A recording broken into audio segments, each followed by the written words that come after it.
Saudara yang terkasih di dalam Kristus, Pasamuan GKJ Argo Mulyo, saat ini kita akan bersama-sama menerima pemberitaan firman di ibadah minggu pada pagi hari ini. Sebelumnya mari kita bersatu di dalam doa. Kami sungguh mengucap syukur ya Allah untuk kehidupan yang Kau berikan kepada kami.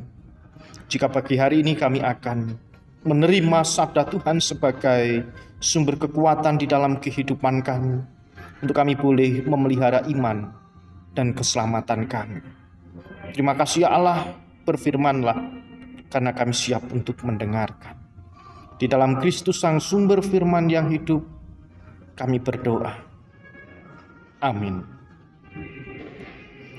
Firman Tuhan pada pagi hari ini terambil di dalam Injil Markus pasal 8 ayat 27 sampai ayat 38 yang demikian. Kemudian Yesus beserta murid-muridnya berangkat ke kampung-kampung di sekitar Kaisarea Filipi. Di tengah jalan ia bertanya kepada murid-muridnya, katanya, "Kata orang, siapakah aku ini?"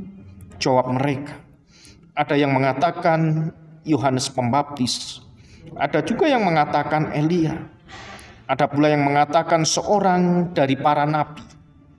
Tetapi apa katamu, siapakah aku ini?" Maka jawab Petrus, "Engkau adalah Mesias." Lalu Yesus melarang mereka dengan keras supaya jangan memberitahukan kepada siapapun tentang Dia. Kemudian mulailah Yesus mengajarkan kepada mereka bahwa Anak Manusia harus menanggung banyak penderitaan dan ditolak oleh tua-tua, imam-imam kepala dan ahli Taurat, lalu dibunuh dan bangkit sesudah 3 hari. Hal ini dikatakannya dengan terus terang, tetapi Petrus menarik Yesus ke samping dan menegur dia. Maka berpalinglah Yesus dan sambil memandang murid-muridnya, ia memarahi Petrus, katanya, "Enyahlah iblis, sebab engkau bukan memikirkan apa yang dipikirkan Allah, melainkan apa yang dipikirkan manusia." Lalu Yesus memanggil orang banyak dan murid-muridnya dan berkata kepada mereka, "Setiap orang yang mau mengikut aku, ia harus menyangkal dirinya, memikul salibnya dan mengikut aku. Karena siapa yang mau menyelamatkan nyawanya, ia akan kehilangan nyawanya. Tetapi barang siapa kehilangan nyawanya karena aku dan karena Injil, ia akan menyelamatkannya. Apakah gunanya seorang memperoleh seluruh dunia, tetapi ia kehilangan nyawanya? Karena apakah yang dapat diberikan sebagai ganti nyawanya? Sebab barang siapa malu karena aku dan karena perkataanku di tengah-tengah angkatan yang tidak setia dan berdosa ini, Anak Manusia pun akan malu karena orang itu apabila ia datang kelak di dalam kemuliaan Bapanya, dikelilingi dan diiringi malaikat-malaikat kudus." Demikianlah sabda Tuhan. Yang berbahagia kita semua yang selalu merindukan sabda Tuhan serta melakukannya di dalam kehidupan sehari-hari. Haleluya. Ibu, bapak, dan saudara yang terkasih di dalam Kristus, di dalam setiap kehidupan kita tentunya diperhadapkan dengan pilihan, dan pilihan itu memiliki cara pandang yang bisa mempengaruhi manusia. Mungkin di antara kita tidak asing dengan namanya telur. Menurut manusia, telur itu adalah sumber energi. Menurut manusia, kalau dimakan bisa memberikan energi atau kekuatan bagi manusia. Dan juga bagi pengusaha, telur itu bisa dikatakan sebagai sumber penghasilan ekonomi. Karena kalau dijual bisa menghasilkan uang untuk memenuhi kebutuhan. Dan berbeda lagi ketika telur itu dipandang atau dilihat oleh seorang ahli biologi. Tentunya telur itu memiliki arti yang berbeda dengan manusia pada umumnya. Telur itu mungkin berbeda dengan cara pandang pengusaha yang bisa menghasilkan sumber penghasilan melalui telur itu sendiri. Nah, Ibu Bapak dan Saudara yang terkasih di dalam Kristus, cara pandang seperti ini akan mempengaruhi manusia untuk dia ini tahu dengan persis telur ini mau digunakan untuk apa. Dan telur ini ditempatkan di mana. Dan telur itu pun diperlakukan seperti apa.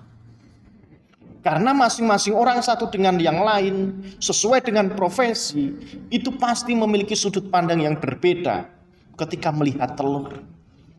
Begitupun juga di dalam kehidupan kita melalui bacaan kita di dalam Injil Markus. Seseorang diperhadapkan dengan sosok Yesus. Para murid Yesus mungkin memandang Tuhan Yesus itu seperti apa. Orang-orang Yahudi mungkin memandang Yesus itu seperti apa. Penguasa-penguasa Romawi dan juga ahli-ahli Taurat ataupun orang-orang Farisi mungkin memiliki pemandangan yang berbeda. Pandangan yang berbeda ketika melihat sosok Yesus dengan pengajaran-pengajarannya. Dan bahkan ketika Tuhan Yesus bertanya, menurut kamu, menurut mereka siapakah aku ini? Ada yang menjawab, menurut mereka itu adalah Yohanes Pembaptis. Ada yang mengatakan Yesus itu seperti Elia. Ada yang mengatakan lagi Yesus itu seorang dari para nabi. Itu menurut orang lain. Dan bahkan Tuhan Yesus bertanya secara langsung, itu menurut mereka. Tetapi saat ini kamu harus menjawab, menurut kamu, hai murid-muridku, aku ini siapa? Simon Petrus akhirnya menjawab, engkau adalah Mesias. Cara pandang Petrus berbeda ketika melihat sosok Yesus. Karena Tuhan Yesus itu terus bersama-sama dengan para murid, dan Petrus juga mengetahui apa yang dilakukan oleh Tuhan Yesus. Nah, Ibu Bapak dan Saudara yang terkasih di dalam Kristus, yang menarik, Tuhan Yesus bertanya tentang jati dirinya menurut orang lain dan menurut para murid. Ketika berada di Kaisarea Filipi, kita ketahui Kaisarea Filipi adalah tempat di mana seorang kaisar itu dianggap sebagai Tuhan, sebagai penguasa kehidupan.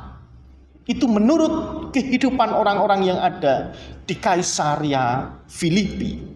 Maka Tuhan Yesus sekali lagi menegaskan kepada mereka, ketika seorang kaisar, seorang yang memiliki kekuasaan, seorang yang memiliki kedudukan, seorang yang bisa memutuskan sesuatu dan tidak bisa dibantah oleh orang lain, Yesus bertanya kepada para murid dan orang banyak. Karena Tuhan Yesus pada waktu itu juga memiliki kedudukan, memiliki kuasa, mampu melakukan mujizat, menyembuhkan orang sakit, dan melakukan mujizat-mujizat yang lain. Apakah para murid, apakah orang banyak yang ada di Kaisarea Filipi dan orang-orang yang menyaksikan pada waktu itu juga menganggap Yesus seperti kaisar secara manusiawi atau bagaimana? Ini yang menarik. Apakah yang dilakukan selama ini oleh Tuhan Yesus itu berbeda dengan kaisar pada umumnya atau berbeda menurut para murid dan orang yang menyaksikan karya dan mujizat Tuhan Yesus? Akhirnya apa?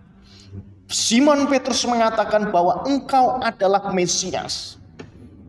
Itu diucapkan menggunakan mulut, lidah Simon Petrus sendiri, bukan katanya, bukan kata orang lain. Kalau orang lain mengatakan dia ini Yohanes Pembaptis, dia ini Elia, dia adalah salah satu dari nabi, itu katanya. Tetapi sekarang para murid diperhadapkan dengan sebuah pertanyaan yang harus dijawab sesuai dengan pengalaman dan pengetahuan secara pribadi ketika bersama dengan Yesus. Nah, Ibu Bapak dan Saudara yang terkasih di dalam Kristus, inilah yang menarik di dalam kehidupan kita ketika kita diperhadapkan dengan cara pandang, sudut pandang yang benar. Bagaimana dengan kehidupan kita? Kita menganggap Yesus itu seperti apa? Kita menganggap Yesus itu siapa? Dan kita menganggap Yesus itu harus diperlakukan bagaimana? Oleh sebab itu bacaan kita mengingatkan, ketika kita menempatkan Yesus sebagai Mesias, ketika kita menganggap Yesus itu adalah juru selamat, ketika kita mengakui Yesus itu adalah penguasa atas kehidupan umat manusia, maka ada konsekuensi yang harus dihadapi, ada konsekuensi yang harus dilakukan oleh para murid yang sudah mengaku bahwa dirinya adalah murid-murid Tuhan Yesus. Yang pertama, pengakuan Petrus itu menunjukkan bahwa di dalam kehidupannya itu benar-benar sudah dekat dengan Tuhan Yesus. Pengakuan Petrus itu mewakili jawaban bahwa segala sesuatu yang dilakukan Tuhan Yesus itu berdampak kepada pemahaman, pengertian akan Tuhan Yesus yang selama ini dinantikan. Pengakuan Petrus itu mewakili kehidupan umat manusia. Kalau dekat, kalau sering bertemu, kalau sering bercakap-cakap, ada hubungan yang dekat, ada hubungan yang baik dan hubungan yang intim, maka akan membuat kita itu mengenal lebih dalam siapa sosok Yesus yang sebenarnya. Dan yang kedua, bagaimana kita memperlakukan dan menempatkan posisi Tuhan Yesus itu ketika kita sudah mengaku, mengucapkan bahwa Yesus itu adalah Mesias menggunakan mulut atau lidah kita. Maka kita harus memposisikan Yesus. Maka kita harus menempatkan Tuhan Yesus dan memperlakukan Tuhan Yesus itu dengan istimewa. Adalah hal yang pertama dan utama dibandingkan dengan yang lain. Oleh sebab itu, ketika kita sebagai orang percaya sudah mengaku Yesus itu adalah Mesias, anak Allah yang diurapi, akan ada konsekuensi ketika kita menempatkan Tuhan Yesus sebagai salah satu yang utama dan yang pertama. Maka akan ada penderitaan yang akan dialami. Karena apa? Dikatakan bahwa kemudian Yesus menjelaskan kepada mereka bahwa setiap orang yang akan mengikut aku, ia akan menyangkal dirinya, memikul salibnya dan mengikut aku. Artinya menyangkal itu melepaskan semua ego yang ada di dalam dirinya, yang mungkin saat ini kita menomorsatukan kehidupan kita, yang mungkin saat ini kita menomorsatukan pekerjaan kita, yang mungkin saat ini kita menomorsatukan hobi atau kesukaan kita, yang mungkin saat ini kita menomorsatukan keluarga atau hal-hal yang lain secara duniawi yang melekat di dalam hidup kita. Maka kita harus menahan ego itu, memposisikan Tuhan Yesus itu yang pertama dan utama dibandingkan apa yang ada di dunia ini. Itulah konsekuensinya menyangkal diri.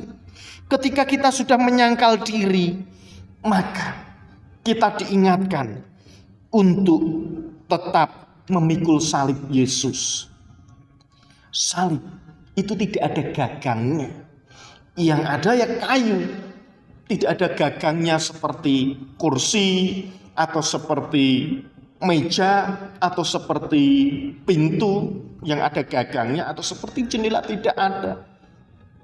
Karena apa? Salib itu tidak dicangking, tidak ditenteng, tetapi salib itu harus dipikul. Kalau dipikul itu artinya berat. Tetapi sesuatu yang berat yang diberikan Tuhan di dalam kehidupan kita, maka sesuatu yang berat itu akan membuat kita itu memiliki strategi, membuat kita memiliki kekuatan yang jauh lebih besar dibandingkan yang sebelumnya. Kalau dicangking, ditenteng, wah itu mudah saja. Kadang-kadang seorang kalau diberikan sesuatu yang mudah itu sembrono, sakarepe dhewe. Rapopo gampang. Tetapi sesuatu yang berat ketika itu harus dipikul di pundak, maka kita harus menggunakan seluruh kekuatan jiwa, tenaga, hati kita untuk memikul salib Yesus itu dengan sepenuh hati. Maka ketika kita memperlakukan Yesus, menempatkan Yesus sebagai yang utama, sebagai Mesias, maka kita harus menggunakan seluruh aspek kehidupan kita itu untuk Tuhan, manggul salib Gusti. Walaupun itu berat, walaupun akan ditolak, walaupun akan dibenci, tetapi Tuhan akan memberikan kekuatan untuk kita bisa manggul salib Gusti. Nganti Gusti nimbali, sampai Tuhan memanggil kita, sampai Tuhan datang untuk yang kedua kali, tetap kita akan memikul salib itu dengan seluruh kekuatan kita, dengan seluruh jiwa raga kita, dengan sepenuh hati, sepenuh jiwa, sepenuh kekuatan akal budi kita. Karena Yesus itulah yang utama, yang pertama, yang harus kita lakukan. Oleh sebab itu ibu bapak dan saudara yang terkasih di dalam Kristus, walaupun itu berat, walaupun itu sulit, langsung ditentang, tidak bisa dibuat santai, tetapi Tuhan Yesus mengingatkan untuk tetap mengikut Dia. Ikutlah aku, walaupun kui angel, abot, tetapi Tuhan Yesus mengingatkan, ayo tetap ikutlah aku. Karena di depan Tuhan sudah menyediakan masa depan. Karena di depan Tuhan sudah menyediakan mahkota kehidupan yang kekal bagi setiap orang yang setia. Oleh sebab itu ibu bapak dan saudara yang terkasih di dalam Kristus, mari kita melihat cara pandang kita seperti kita memposisikan telur itu seperti apa. Kalau kita sebagai manusia biasa mungkin telur memberi kekuatan, banyak nutrisinya, gizinya. Kalau kita sebagai pengusaha, maka akan memberikan penghasilan atau profesi-profesi yang lain. Tetapi kalau kita sebagai umat percaya, orang beriman, maka kita harus memahami, menganggap Tuhan Yesus itu adalah juru selamat, sang sumber kehidupan. Walaupun kita mengalami pergumulan yang berat, tapi tetaplah memanggul salib Tuhan, tetaplah setia, tetaplah meninggalkan ego. Karena kekuatan akan diberikan Tuhan, dan kesetiaan itu akan menolong kita melihat kemuliaan Tuhan.